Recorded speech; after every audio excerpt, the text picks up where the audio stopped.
This is Inside Indiana Business Radio for Thursday, April 3rd, 2025. I'm Marek Mazurek.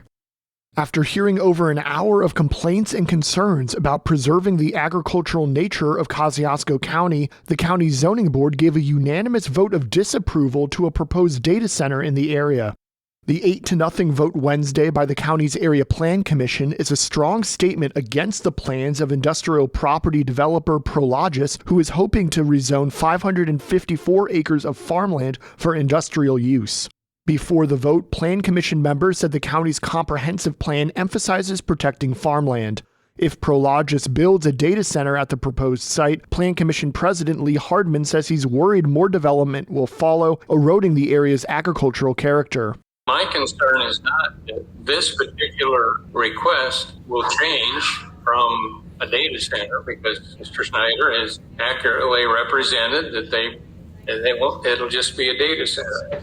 But what about the other areas around it? That concerns me, and I think it opens a Pandora's box that I'm not comfortable with at all.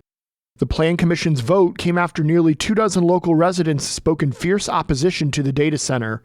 However, authority to rezone the land or not rests with the Kosciuszko County Board of Commissioners, who will have final say on the measure later this month and aren't bound by the Plan Commission's recommendation.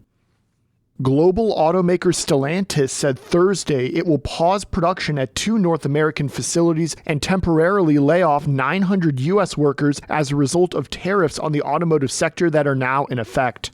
A spokesman for the company said the layoffs will impact workers at 3 Indiana facilities. The tariffs in question are the 25% tax on imports from Canada and Mexico, which finally went into effect Thursday. With the tariffs in place, Stellantis Chief Operating Officer for the Americas, Antonio Filosa, said in a letter to employees Thursday that the company is pausing production at 2 assembly plants, one in Canada, one in Mexico. The layoffs will affect workers at 3 of the automaker's plants in Kokomo, the Indiana Transmission Plant, Kokomo Transmission Plant, and Kokomo Casting Plant. The company's Warren Stapling and Sterling Stamping plants in Michigan are also being impacted. The Stellantis spokesperson declined to specify how many of the affected workers are in Indiana or how long the temporary layoffs are expected to last. From the #1 source for Indiana business news, this is Inside Indiana Business Radio.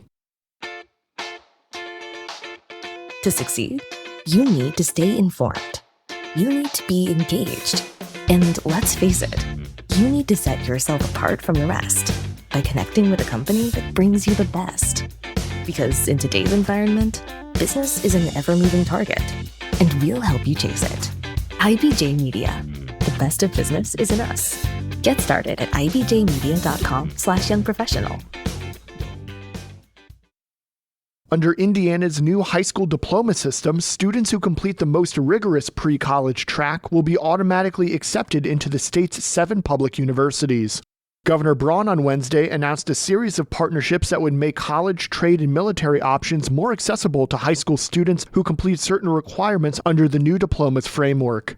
Students who earn the Enrollment Honors Plus seal, which requires over 75 hours of work-based learning, a minimum B cumulative GPA, and additional high-level courses, would receive automatic acceptance into any of the colleges involved. Those schools are Indiana University, Purdue, Indiana State, the University of Southern Indiana, Ivy Tech, Ball State, and Vincennes. The state said additional universities are expected to be added. Students must still apply to their university of choice, but will automatically be admitted.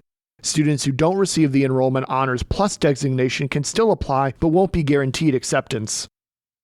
Legislation to study the absorption of secessionist Illinois counties heads to the Indiana Senate floor after a 7-2 committee vote Wednesday. However, companion legislation in the Illinois House is already dead.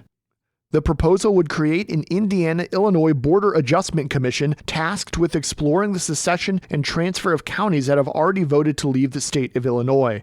Since 2020, 33 Illinois counties have passed advisory referenda to leave the state. 7 of those votes occurred in the most recent general election.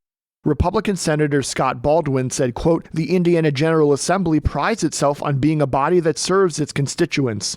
However, Republicans voted down amendments by Democrats to let the left-leaning Gary area explore joining Illinois. Senate Democrats cited an analysis from prominent conservative economist Michael Hicks, who directs the Center for Business and Economic Research at Ball State University. He found that the secessionist counties in Illinois would be equivalent to the nation's second poorest state. Adding them to Indiana would drop the state's per capita income and potentially tax government resources. At the end of the day, the chances of Indiana taking ownership of any additional land is next to impossible. Such a proposal would need to be signed off on by the Illinois governor and the state house, and then the U.S. Congress.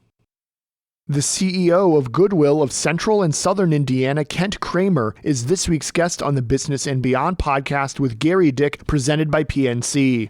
A weekly conversation with high-profile Hoosiers in business, sports, entertainment, and beyond. Available now from your favorite podcast provider. I'm Mark Mazurek for Inside Indiana Business Radio On Demand.